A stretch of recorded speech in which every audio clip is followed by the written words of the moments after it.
Kaixo lagunok, gaur gorputzak egiten duen zerbait bitxiari buruz hitz egingo dugu. Zergatik altxatzen zaigu azala hotza edo beldurra dugunean? Normalki, oioi ipurdia deitzen diogu horri. Zientziak badu erantzuna eta erraxa da bulertzea. Prest zaudete? Goazen. Zer da oioi ipurdia? Oioi ipurdia jartzen zaigunean, gure larru azalean dauden iletxoak tente jartzen dira. Eta horren inguruko azala apur bat altxatzen da. Gure gorputzaren erreflexu bestigiala da. Aztarna erreflexua edo aurre evoluzio aldi batetik gordetzen barra mantentzen dugun erreflexua. Agian, azaldu da hori gure arbasoak sailean? Beno, hemen azalpena. Alde batetik, hotza sentitzen dugunean, zer? Gorputzak beroa galez desan, iletxoak tente jartzen dira eta haien inguruan aire geruza txiki bat sortzen dute. Aire horrek isolatzaile moduan funtzionatzen du eta gorputzaren beroa mantentzen laguntzen du.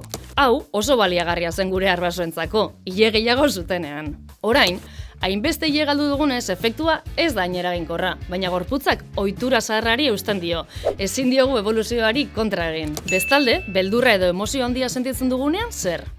Hau, adrenalina hormonen errua da.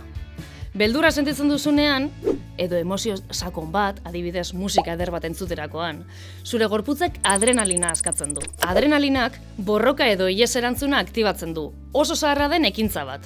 Azkar ihes egin edo borrokatu beldurra ematen dizun horren aurka. Horren ondorioz, ile muskulotxo txikiak uzkurtzen dira eta ileak tente geratzen dira. Bi gauza desberdin dira, baina oso antzekoak gorputzarentzat. Hotza sentitzean, gorputza babesteko prestatzen da, eta beldurra edo emozioa sentitzean, antzinako instintuak aktibatzen dira. Animalietan hau askoz erabilgarriagoa da.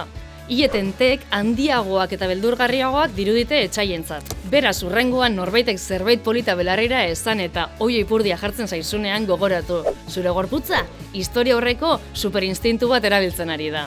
Gustatu bazaizue azalpena, klikatu like eta esan iruzkinetan. Zerk eragiten dizue oioi ipurdia?